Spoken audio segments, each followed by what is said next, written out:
하얀 가운을 입고 청진기를 목에 건 채 보낸 세월이 어느덧 42년입니다. 제 손을 거쳐간 환자들만 해도 줄잡아 1만 명, 적게 잡아도 8천 명은 좋게 넘을 것입니다. 의사로서 수많은 생명을 살려냈다는 자부심도 있지만 제 가슴 한구석을 늘 시리게 만드는 것은 충분히 피할 수 있었던 비극 앞에 마주 설 때입니다. 식습관 하나만 제대로 알았더라면 병상에 누워 고통받지 않았을 분들이 노란 얼굴로 제 손을 잡으며 흐느끼듯 말씀하시곤 합니다. 조 박사님, 제가 조금만 더 일찍 알았더라면 좋았을 것을. 이게 다 건강해지려고 한 짓인데 말입니다. 지난 겨울의 일입니다. 매서운 칼바람이 몰아치던 어느 날 저녁, 온몸이 귤껍질처럼 샛노랗게 변한 한 할머님이 응급실로 실려오셨습니다. 성함은 박금자 씨. 올해로 71가 되신 분이었죠. 간부전, 리버르 페일리울, 증세가 심각했습니다. 보통 이 정도 수치면 지독한 알코올 중독이거나 잘못된 약물 복용이 원인인 경우가 많습니다. 하지만 저희 의료진이 며칠을 밤새워 조사해도 술 한 방울, 약 한 알 함부로 드신 적이 없는 분이었습니다. 결국 밝혀진 원인은 허망할 정도로 단순했습니다. 박 할머님은 지난 30년 동안 몸에 좋다는 믿음 하나로 비가 오나 눈이 오나 매일 아침 달걀 2알을 거르지 않고 드셔왔던 것입니다. 달걀은 완전 식품 아닌가요? 하루에 달걀 하나면 의사 얼굴 볼 일 없다면서요? 맞습니다. 그 말은 틀린 말이 아닙니다. 하지만 그 격언 뒤에는 거의 아무도 모르지만 알기만 하면 생명을 구할 수 있는 숨겨진 절반의 진실이 숨어 있습니다. 오늘 저는 40년 의사 생활을 걸고 여러분의 간을 소리 없이 무너뜨리는 3가지 치명적인 달걀 섭취법을 낱낱이 말씀드리려 합니다. 첫 번째는 당신의 간을 낡은 기계처럼 밤낮 없이 혹사시켜 결국 멈춰서게 만드는 방법입니다. 두 번째는 장내에서 살모넬라 균을 폭발시켜 가볍게는 구토와 설사, 심하게는 전신 감염으로 이어지게 하는 위험한 조리법입니다. 세 번째는 가장 평범해 보이지만 영양분은 하나도 흡수하지 못한 채 간과 신장에 무려 3배의 부담만을 안겨주는 비효율적인 습관입니다. 그 배후에는 지난 30년 동안 베일에 쌓여있던 달걀과 콜레스테롤에 관한 거대한 오해가 숨어 있습니다. 만약 지금 부엌에서 달걀을 삶고 계신 부모님이 계신다면 혹은 당신의 손에 달걀이 들려 있다면 잠시 멈추십시오. 이 이야기는 어쩌면 당신의 남은 인생을 바꿀 구명보트와 같은 정보가 될 것입니다. 본격적으로 첫 번째 이야기. 가장 은밀하면서도 치명적인 실수인 달걀의 수량에 대해 말씀드리겠습니다. 2016년 가을이었습니다. 은퇴하신 지 꽤 되신 전직 교사 출신의 이상훈 선생님께서 저를 찾아오셨습니다. 69의 나이에도 꼿꼿한 자세를 유지하시던 분이었지만 그날 제 앞에 내민 건강검진 결과표를 쥔 손은 미세하게 떨리고 있었습니다. 종이는 이미 땀과 긴장으로 구겨질 대로 구겨져 있었죠. 조 박사, 내 간 수치가 왜 이런가? 이게 정말 심각한 수치인 건가? 검과표를 받아든 저는 눈을 의심했습니다. 간세포의 손상을 나타내는 ALT 알라닌, 아미노전 이효소, 수치가 정상 범위를 2배 이상 훌쩍 뛰어넘어 있었습니다. 이 선생님, 평소에 술을 즐기십니까? 아니, 내 평생 술은 입에도 안 댔네. 그럼 담배는요? 혹시 밤을 새우시거나 독한 약을 드시는 건 아니겠지요? 담배도 안 피우네. 나는 건강관리에 목숨 거는 사람이야.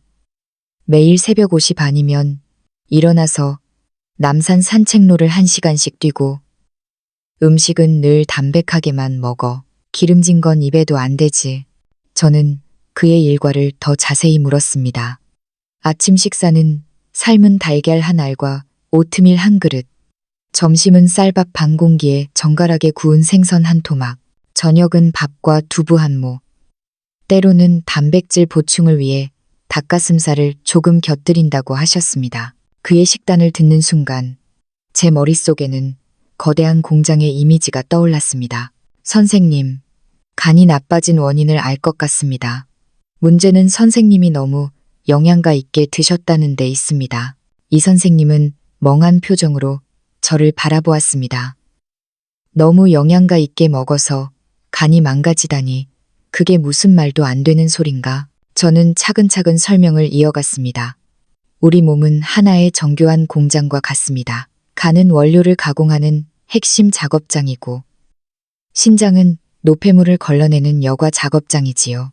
청년 시절의 공장은 설비도 새 것이고 일꾼들도 기운이 넘쳐 하루 12시간을 가동해도 끄떡없습니다. 하지만 60, 70의 나이가 되면 설비는 노후화되고 일꾼들도 지치기 마련입니다. 일하는 속도가 자연스럽게 떨어지는 법이지요. 그런데 이 시기에 단백질이 몸에 좋다는 생각에 매일 과도한 원료 단백질 공장 안으로 밀어 넣으면 어떻게 될까요? 공장은 쉬지 못하고 풀가동되어야 합니다. 기계는 비명을 지르고 일꾼들은 과로로 쓰러지게 됩니다. 결국 기계는 고장나고 공장은 멈춰 서게 되는 것입니다. 이 선생님은 한동안 침묵하시더니 나지막이 물으셨습니다. 그럼 난 이제 어떻게 해야 하나? 제 처방은 간단했습니다.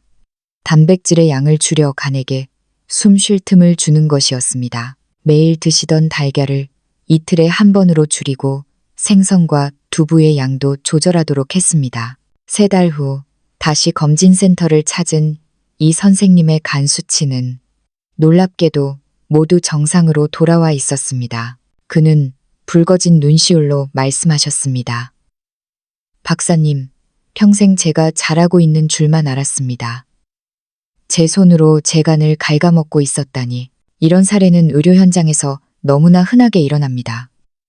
특히 우리 어르신들은 단백질은 보약이라는 믿음이 너무나 강합니다. 아침에는 달걀, 점심에는 생선, 저녁에는 두부와 고기, 겉보기에는 완벽한 식단 같지만 당신의 노화된 간이 그 무거운 짐을 다 처리할 수 있는지에 대해서는 아무도 묻지 않습니다. 일본에서 5여 명의 노인을 대상으로 8년 동안 추적 조사한 연구 결과가 있습니다. 단백질 섭취량이 많은 노인일수록 간 기능에 이상이 생길 확률이 현저히 높았으며 특히 운동량이 적은 60대 이상에서 그 경향은 뚜렷했습니다. 제 40년의 임상 경험과 정확히 일치하는 결론입니다. 그렇다면 대체 얼마나 먹어야 적당한 것일까요? 활동량이 많지 않은 60대 이상의 어르신들에게 하루 달걀 한 알은 권장량이 아니라 마지노선, 즉 천장입니다. 반드시 하나를 먹어야 한다는 뜻이 아니라 아무리 많이 먹어도 하루 한 알을 넘기지 말라는 뜻입니다.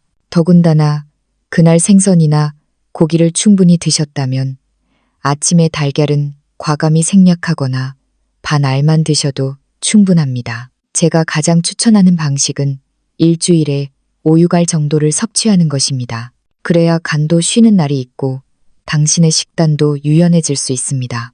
물론 예외는 있습니다. 큰 수술 후 회복기이거나 매일 고강도의 운동을 하시는 분들이라면 의사의 지도하에 하루 2~3알도 가능합니다. 하지만 평범한 일상을 보내는 대다수의 우리에게는 조금 부족하게, 조금 천천히 먹는 것이 진정한 보약입니다. 이 선생님은 그날 이후 만나는 사람마다 이렇게 말씀하신다고 합니다. 영양가 있다고 무조건 많이 먹지 말게. 그게 간에는 지독한 짐이 될 수 있다네. 자, 이제 수량에 대한 오해를 풀었으니 두 번째 치명적인 실수로 넘어가 보겠습니다. 이것은 첫 번째보다 훨씬 은밀하고 때로는 즉각적으로 생명을 위협할 만큼 위험한 조리법에 관한 이야기입니다. 달걀의 수량에 대한 오해를 풀고 나면 우리를 기다리는 것은 훨씬 더 일상적이고 달콤한 유혹입니다. 여러분은 노란 노른자가 툭 터져 나오는 그 부드럽고 따뜻한 반숙 달걀을 좋아하시나요? 젓가락 끝으로 툭 건드리면 주르르 흘러내리는 오렌지빛 노른자, 입안에 넣는 순간 사르르 녹아내리는 그 고소한 맛은 분명 거부하기 힘든 매력입니다. 특히 치아가 약해진 어르신들은 반숙 달걀이 소화도 잘 되고 목넘김도 좋다고 생각하여 보약처럼 챙겨 드시는 경우가 많습니다. 하지만 저는 오늘 이 달콤한 유혹이 어쩌면 당신의 생명을 위협하는 가장 부드러운 상처가 될 수 있음을 경고하고자 합니다. 2019년 5월의 어느 늦은 밤이었습니다. 서울의 한 대학병원 응급실은 이미 밀려드는 환자들로 아수라장이었지요. 그때 50살은 훌쩍 넘어 보이는 한 남성이 이른이 넘은 노모를 등에 업고 다급하게 뛰어들어왔습니다. 어머니의 성함은 최명숙 씨. 당시 71세였습니다. 병원에 도착했을 때 최할머님은 이미 얼굴이 종이장처럼 하얗게 질려 있었고 끊임없는 구토와 함께 배를 움켜쥐며 신음조차 제대로 내뱉지 못하고 있었습니다. 몸은 얼음장처럼 차가운데 체온계는 39.2도라는 고열을 가리키고 있었지요. 저는 급히 혈액 검사를 지시했고 곁에서 발을 동동 구르던 아들에게 물었습니다. 어머님께서 오늘 무엇을 드셨습니까? 평소와 다른 점은 없었나요? 아들은 떨리는 목소리로 대답했습니다. 특별한 건 없었습니다. 점심에 제가 직접 국수를 삶아드렸는데 평소 어머니가 좋아하시는 반숙 달걀을 하나 넣어드렸어요. 노른자가 퍽퍽한 걸 싫어하셔서 딱 5분만 삶았는데 그게 문제가 될 수 있나요? 그 말을 듣는 순간 제 가슴은 철렁 내려앉았습니다. 예상했던 대로 혈액 검사 결과는 참혹했습니다. 바로 살모넬라균, 살모넬라 감염이었습니다. 노령의 몸으로는 감당하기 힘든 전신 감염의 징조였지요. 저희 의료진은 즉시 강력한 항생제를 투여하고 수액을 연결하며 며칠 밤을 지켰습니다. 최 할머님은 중환자실과 일반 병실을 오가며 나흘 밤낮을 사투를 벌인 끝에 겨우 목숨을 건질 수 있었습니다. 하지만 그 후유증으로 위장 기능이 완전히 무너져 1년이 넘도록 죽조차 제대로 소화하지 못하는 고통의 시간을 보내야 했습니다. 어느 정도 기운을 차린 최 할머님이 제게 처음 던진 질문은 이것이었습니다. 의사 선생님, 고작 달걀 하나 먹었을 뿐인데 왜 제 몸이 이렇게 된 건가요? 곁에서 그 질문을 듣던 아들은 죄책감에 눈시울을 붉히며 말했습니다. 어머니, 다 제 잘못입니다. 제가 조금만 더 오래 삶았더라면. 여러분, 살모넬라균은 우리가 생각하는 것보다 훨씬 더 끈질기고 치명적인 적입니다. 이 세균은 달걀의 껍질뿐만 아니라 노른자 깊숙한 곳까지 침투해 숨어 있습니다.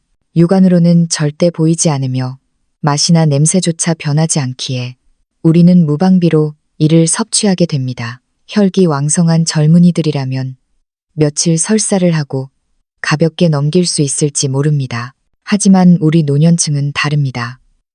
면역 체계가 노후화된 상태에서 이 세균이 체내에 들어오면 장벽을 뚫고 혈액을 타고 전신으로 퍼져나갑니다. 이는 곧 폐혈증, 십시이나 뇌수막염으로 이어질 수 있으며 심한 경우 정말로 생명을 앗아가는 무서운 살인마가 됩니다. 과학적인 연구 결과에 따르면 살모넬라균을 확실히 박멸하기 위해서는 달걀 노른자의 중심 온도가 반드시 70도 이상에 도달해야 하며 그 온도가 몇 분 동안 유지되어야 합니다. 그런데 우리가 사랑하는 그 반숙 달걀은 어떤가요? 노른자가 흐르는 상태의 중심 온도는 고작 50도에서 60도 정도에 불과합니다. 살모넬라균이 죽기는커녕 가장 활발하게 증식할 수 있는 따뜻한 환경을 제공해주는 셈이지요. 즉, 당신이 반숙 달걀을 먹는다는 것은 그 달걀 안에 살모넬라균이 없기를 바라며 매번 자신의 생명을 걸고 위험한 도박을 하는 것과 같습니다. 그럼 조 박사님, 앞으로는 그 고소한 반숙을 아예 포기해야 하나요? 라고 묻고 싶으실 겁니다.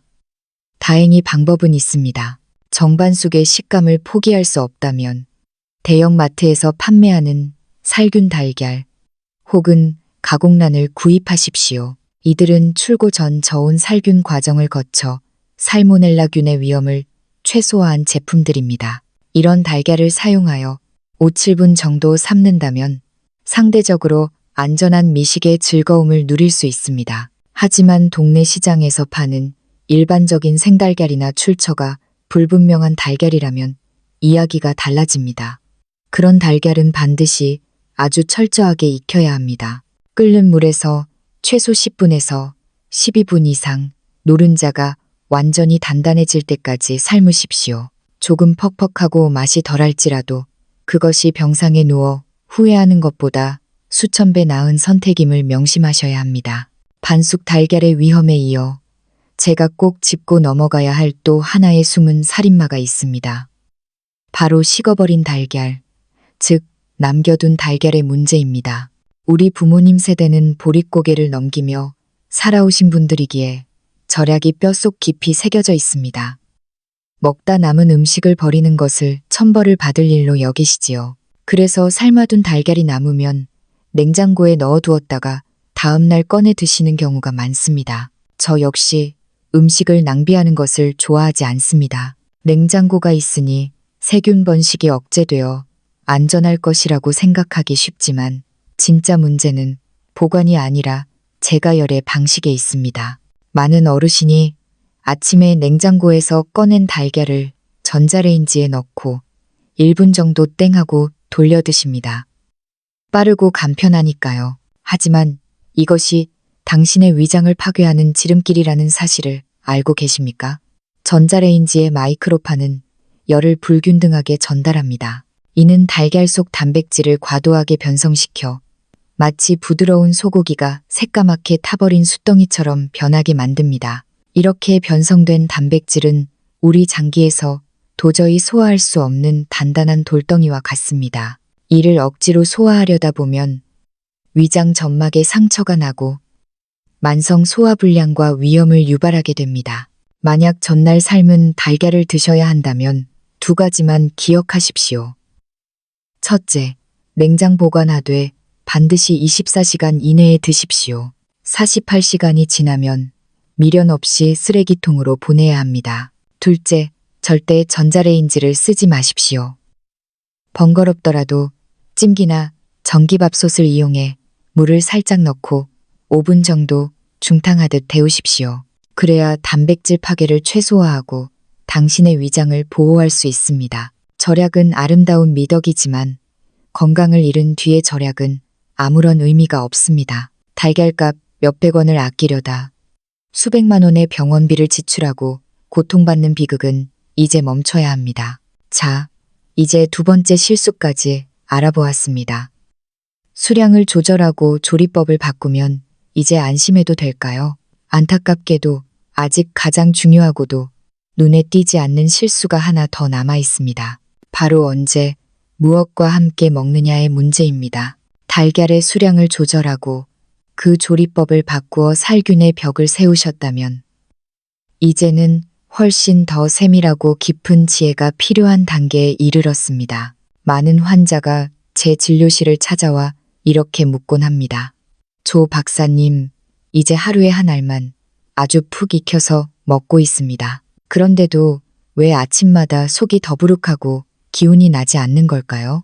그럴 때마다 저는 그분들의 아침 식탁을 머릿속으로 그려봅니다. 우리는 흔히 무엇을 먹느냐에만 몰두한 나머지 언제 어떻게 먹느냐라는 시간과 조화의 미학을 잊곤 합니다. 바쁜 현대사회를 살아가는 우리네 자식들, 그리고 입맛이 없어 간단히 끼니를 때우려는 우리 어르신들은 아침에 일어나자마자 채가 쉬지 않은 잠을 쫓으며 삶은 달걀 하나를 입에 넣거나 김이 모락모락 나는 달걀국 한 사발을 들이켜고 서둘러 집을 나서곤 합니다. 만약 당신도 이런 습관을 지니고 있다면 저는 단호하게 말씀드리고 싶습니다. 그것은 귀한 달걀을 낭비하는 일일 뿐만 아니라 당신의 간과 신장에 소리 없는 비명을 지르게 하는 가혹한 행위입니다. 우리의 몸을 정교한 자동차에 비유해 봅시다. 밤새 긴 휴식을 취하고 난 뒤에 자동차는 연료통이 텅 비어 있는 상태입니다. 아침에 일어나 첫 시동을 걸기 위해서는 당장 폭발적인 힘을 내줄 수 있는 휘발유가 필요하지요. 그런데 이때 휘발유 대신 먼 거리를 달릴 때나 필요한 고농축 특수 디젤 연료를 넣는다면 어떻게 될까요? 자동차는 당황할 것입니다. 지금 당장 움직여야 하는데 휘발유가 없네. 어쩔 수 없지. 이 귀한 특수 연료라도 태워서 시동을 걸어야겠다라고 말이죠. 결과적으로 그 비싸고 귀한 특수 연료는 제 가치를 발휘하기도 전에 그저 시동을 거는 용도로 허무하게 타버리고 맙니다. 우리 몸도 이와 똑같은 원리로 작동합니다. 아침에 눈을 떴을 때 우리 몸이 가장 절실하게 원하는 것은 즉각적인 에너지를 공급해줄 탄수화물입니다.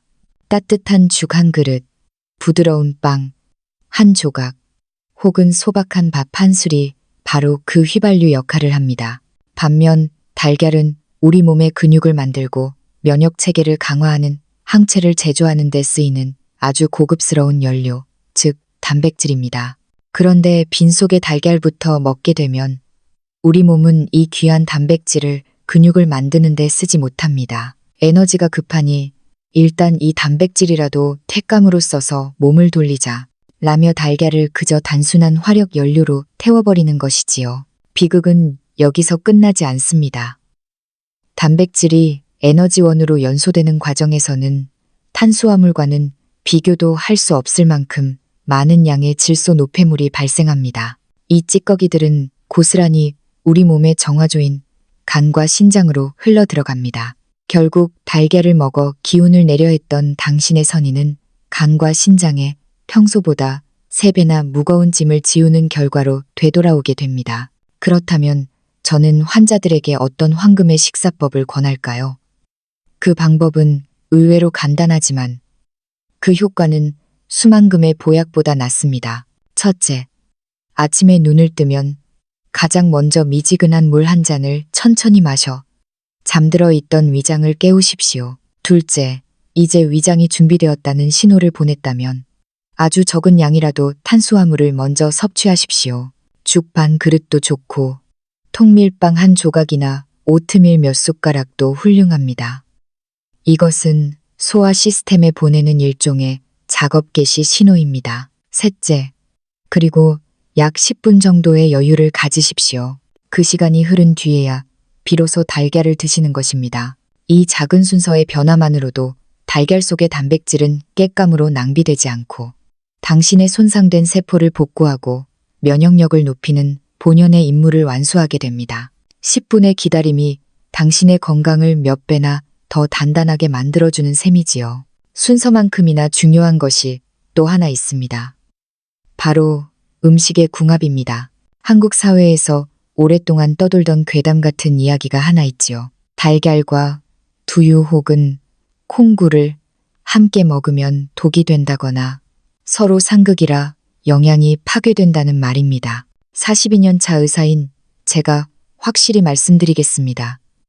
달걀과 콩은 둘 다 최고의 단백질 공급원이며 함께 먹는다고 해서 결코 중독되거나 상극 반응을 일으키지 않습니다. 그렇다면 왜 이런 억울한 소문이 난 것일까요? 그것은 음식의 조합이 아니라 조리의 숙련도 문제 때문이었습니다. 덜 익은 생콩물이나 덜 삶아진 두유에는 트립신 억제제라는 물질이 들어 있습니다. 이 이름도 생소한 녀석은 우리 몸이 단백질을 소화할 때 꼭 필요한 효소의 활동을 가로막습니다. 즉, 덜 익은 콩물과 달걀을 함께 먹으면 달걀의 단백질이 소화되지 못하고 장내에서 부패하며 가스를 만들고 설사를 유발하게 되는 것이지요. 핵심은 간단합니다.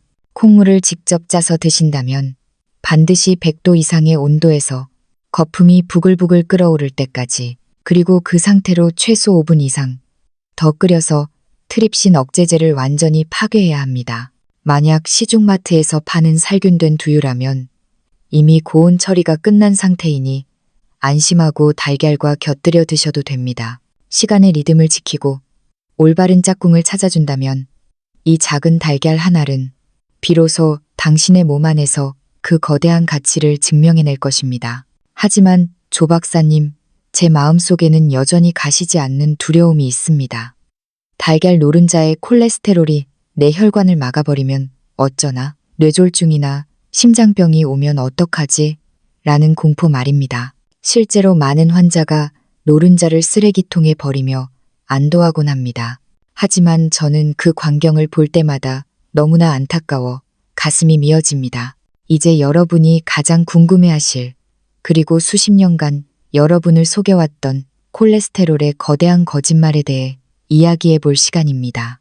병원의 복도에 어스름한 노을이 내려앉을 때면 저는 종종 진료실 창밖을 내다보며 생각에 잠기곤 합니다. 42년이라는 긴 시간 동안 제가 마주한 환자들의 눈 속에는 언제나 공포의 그림자가 서려 있었습니다. 특히 콜레스테롤이라는 단어는 마치 현대판 주술처럼 우리 어르신들의 식탁을 지배해 왔지요. 조 박사님, 전 노른자는 무조건 버려요. 그거 먹으면 혈관이 다 막혀서 중풍 온다면서요? 진료실에서 수천 번도 넘게 들어온 이 질문은 들을 때마다 제 가슴 한구석을 아리게 만듭니다. 사람들은 건강을 지키겠다는 일념으로 달걀의 가장 귀한 정수를 쓰레기통으로 던져버립니다. 마치 보물 상자의 열쇠를 버리고 상자 겉면만 만지는 격이지요. 오늘 저는 수십 년간 여러분의 눈을 가려왔던 그 거대한 오해의 장막을 걷어내 보려 합니다. 이야기는 2015년으로 거슬러 올라갑니다. 영양학계의 성서라고 불리는 미국의 영양지침 자문위원회 DC가 전 세계를 깜짝 놀라게 할 발표를 했습니다. 수십 년 동안 이어져 온 식단 내 콜레스테롤 섭취 제한을 공식적으로 철폐한 것입니다. 이것은 그동안 혈관 건강의 주범으로 몰려 감옥에 갇혀있던 노란 노른자에게 내린 무죄 선고와도 같았습니다. 왜 그런 결정을 내렸을까요? 우리 몸은 우리가 생각하는 것보다 훨씬 더 영리하고 정교한 자정 능력을 갖추고 있기 때문입니다. 우리 혈액 속을 흐르는 콜레스테롤의 정체를 들여다보면 놀라운 사실을 알게 됩니다. 전체 콜레스테롤의 무려 80%는 우리가 먹은 음식이 아니라 우리 몸 안의 거대한 화학 공장인 간에서 스스로 만들어낸 것입니다. 우리가 입으로 섭취하는 양은 겨우 20%에 불과하지요. 우리의 간은 마치 숙련된 조율사처럼 작동합니다. 당신이 오늘 노른자를 먹어 콜레스테롤 섭취가 늘어나면 간은 눈치를 채고 스스로 생산량을 줄입니다. 반대로 섭취가 줄어들면 부족한 부분을 메우기 위해 생산량을 늘립니다. 즉, 당신이 기를 쓰고 노른자를 멀리해도 혈액 속 콜레스테롤 수치에는 아주 미미한 영향밖에 주지 못한다는 뜻입니다. 진짜 조심해야 할 악당은 따로 있습니다. 노란 노른자가 아니라 지글지글 끓는 기름에 튀긴 음식, 달콤한 케이크, 기름진 비계, 그리고 가공식품 속에 숨어있는 트랜스 지방과 포화 지방이 바로 우리 혈관을 녹슬게 하는 주범입니다. 오히려 노른자 속에는 조물주가 숨겨놓은 놀라운 보물이 들어 있습니다. 그 중에서도 제가 가장 사랑하는 성분은 레시틴입니다. 저는 환자들에게 레시틴을 혈관 속의 청소부라고 소개합니다. 끈적끈적하게 뭉쳐 혈관 벽에 달라붙으려는 콜레스테롤 덩어리들을 잘게 부수어 몸 밖으로 배출되도록 돕는 역할을 하기 때문입니다. 대자연의 신비란 참으로 경이롭습니다. 노른자 안에 콜레스테롤을 넣어두면서 동시에 그것을 처리할 수 있는 해결사인 레시틴까지 함께 담아두었으니 말입니다. 그뿐만이 아닙니다. 노른자에는 시력을 보호하는 루테인과 제아잔틴, 그리고 뼈와 면역에 필수적인 비타민 A, D, E, K가 가득합니다. 이 모든 영양소는 흰자에는 없는 오직 노른자만이 품고 있는 생명의 정수입니다. 건강한 분들이라면 달걀 한 알을 통째로 드시는 것이 가장 완벽하고 경제적인 보약을 드시는 길입니다. 하지만 의사로서 저는 이 대목에서 엄격한 경고의 말씀을 덧붙여야만 합니다. 세상 모든 이에게 약이 되는 음식이 누군가에게는 독이 될 수도 있기 때문입니다. 다음 세 부류에 해당하시는 분들은 노른자 섭취에 있어 반드시 전문가의 지침을 따라야 합니다. 첫째, 신장 기능이 이미 저하된 분들입니다. 만성 신부전증을 앓고 계신다면 단백질 대사 산물이 신장에 큰 부담을 줄 수 있습니다. 이런 분들은 일주일에 달걀을 몇 개 먹을지, 노른자를 포함할지 여부를 반드시 담당 의사와 상의하여 결정해야 합니다. 이는 단순한 식단을 넘어 생명과 직결된 문제입니다. 둘째, 담석증으로 인해 담낭 절제 수술을 받으신 분들입니다. 담낭은 지방 소화를 돕는 담즙의 저장소입니다. 노른자에는 지방 성분이 포함되어 있어 담낭이 없는 분들이 갑자기 노른자를 드시면 소화 불량이나 복통, 설사를 유발할 수 있습니다. 이런 경우라면 흰자 위주로 드시거나 노른자의 양을 아주 천천히 늘려가며 몸의 반응을 살펴야 합니다. 셋째, 유전적인 요인이나 기저질환으로 인해 이미 혈중 콜레스테롤 수치가 위험 수준으로 높은 분들입니다. 몸의 조절 기능이 이미 망가진 상태라면 아주 작은 외부 유입도 부담이 될 수 있습니다. 이런 분들은 일주일에 노른자 섭취를 2, 3회 정도로 제한하고 정기적인 혈액 검사를 통해 수치를 면밀히 관찰해야 합니다. 우리는 흔히 하나를 알면 열을 안다고 말하지만 건강에 있어서는 하나를 제대로 아는 것, 이 무엇보다 중요합니다. 노른자에 씌워진 억울한 낙인을 벗겨내고 내 몸의 상태에 맞게 영리하게 섭취하는 지혜. 그것이 바로 우리가 100세 시대를 당당하게 걸어갈 수 있는 힘이 됩니다. 이제 마지막 이야기를 향해 달려가고 있습니다. 수량, 조리법, 시간, 그리고 콜레스테롤에 대한 오해까지 모두 풀었습니다. 그렇다면 이 모든 지식을 바탕으로 우리가 매일 마주하는 식탁을 어떻게 꾸려야 할까요? 제가 42년의 경험을 녹여 만든 황금빛 장수 식단의 마침표를 찍어드리겠습니다. 진료실 창밖으로 서울의 도심 불빛이 하나둘 깨어나기 시작합니다.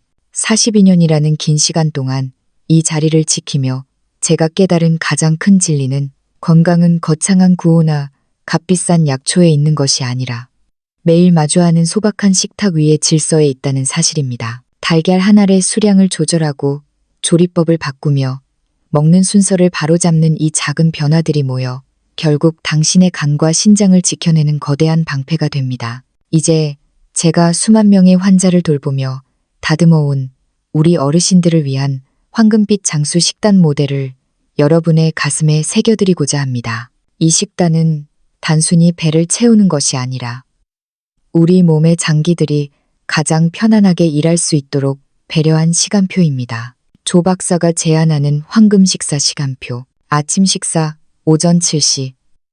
잠에서 깨어난 위장을 따뜻한 물 한 잔으로 달래준 뒤 부드러운 죽 한 그릇과 잘 익힌 완숙 달걀 한 알을 곁들이십시오. 여기에 약간의 채소와 푹 끓인 따뜻한 두유 한 잔이면 하루를 시작할 완벽한 에너지가 충전됩니다. 점심 식사 낮 12시, 오후 1시. 활동량이 가장 많은 시간인 만큼 쌀밥 한 공기에 손바닥 크기 정도, 약 40개의 생선 한 토막을 올리십시오. 알록달록한 제철 채소와 맑은 국을 곁들여 단백질과 식이섬유의 조화를 이루는 것이 핵심입니다. 저녁 식사 오후 6시, 7시. 해가 지면 우리 몸의 장기도 휴식을 준비해야 합니다. 밥양은 아침, 점심보다 조금 줄이고 달걀 대신 부드러운 두부 반모나 두유 한 잔으로 가볍게 단백질을 보충하십시오. 배가 너무 부르지 않게 속이 편안한 상태로 잠자리에 드는 것이 간을 쉬게 하는 최고의 비결입니다. 이 식단 모델의 가장 큰 장점은 동물성 단백질과 식물성 단백질이 조화롭게 배치되어 어느 한 장기에도 과도한 부담을 주지 않는다는 것입니다. 하지만 식단만큼이나 중요한 것이 바로 정기적인 점검입니다. 저는 환자들에게 늘 강조합니다. 당신의 간은 침묵의 장기이기에 수시로 그 소리에 귀를 기울여야 한다고요. 정기적인 건강검진을 통해 간 수치, ALT, AST를 꼭 확인하십시오. 이 수치들은 당신의 간이 보내는 가장 정직한 경보 장치입니다. 수치가 높게 나온다면 그것은 당신의 식습관 어딘가에 수정이 필요하다는 간의 간절한 외침입니다. 오늘 제가 긴 시간에 걸쳐 말씀드린 3가지 핵심을 다시 한번 정리해 보겠습니다. 이 3가지만 기억하셔도 여러분의 노년은 훨씬 더 건강하고 활기찰 것입니다. 수량의 절제, 달걀은 일주일에 5, 6알이면 충분합니다. 간에게도 휴식할 시간을 주어야 함을 잊지 마십시오. 조리의 정석, 반숙의 유혹을 뿌리치고 최소 10분에서 12분 이상 푹 익히십시오. 남은 달걀은 전자레인지 대신 반드시 찜기나 밥솥으로 중탕하여 데워 드셔야 합니다. 순서의 마법. 아침 공복에는 물과 탄수화물을 먼저 드시고 10분 뒤에 달걀을 드십시오. 곁들이는 두유는 반드시 5분 이상 끓여서 효소 억제제를 파괴한 뒤 드시는 것이 좋습니다. 사랑하는 여러분, 지식은 힘입니다. 특히 건강에 있어서는 더욱 그러합니다. 달걀을 완숙으로 바꾸고 먹는 순서를 조금 조정하는 이 작은 실천이 당신의 인생에 가져올 변화는 결코 작지 않습니다. 저는 이 이야기가 여러분의 가슴에 닿아 오늘 저녁 혹은 내일 아침 식탁부터 작은 변화가 시작되기를 간절히 기도합니다. 이 영상 혹은 이 이야기를 여러분의 소중한 가족, 평생을 고생하며 자식들을 키워주신 부모님, 그리고 손주들에게 영양 가득한 달걀 요리를 해주고 계실 우리네 이웃들에게 널리 전해주십시오. 그것이 바로 서로의 생명을 지켜주는 가장 따뜻한 사랑의 실천입니다. 건강은 복잡하지 않습니다. 복잡한 것은 우리의 핑계일 뿐입니다. 내일부터 해야지. 이번 한 번은 괜찮겠지. 하는 마음으로 미루는 동안 당신의 간은 조용히 지쳐가고 있습니다. 지금 바로 시작하십시오. 당신이 사랑하는 사람들과 조금 더 오래 눈을 맞추고 이 아름다운 세상을 조금 더 건강하게 누리기 위해서 말입니다. 42년 차 의사 조건우가 진심을 담아 여러분의 건강과 장수, 그리고 행복이 가득한 삶을 축원합니다. 긴 이야기 끝까지 경청해 주셔서 감사합니다. 여러분 모두 건강하십시오. 다음에 더 유익하고 따뜻한 이야기로 다시 뵙겠습니다.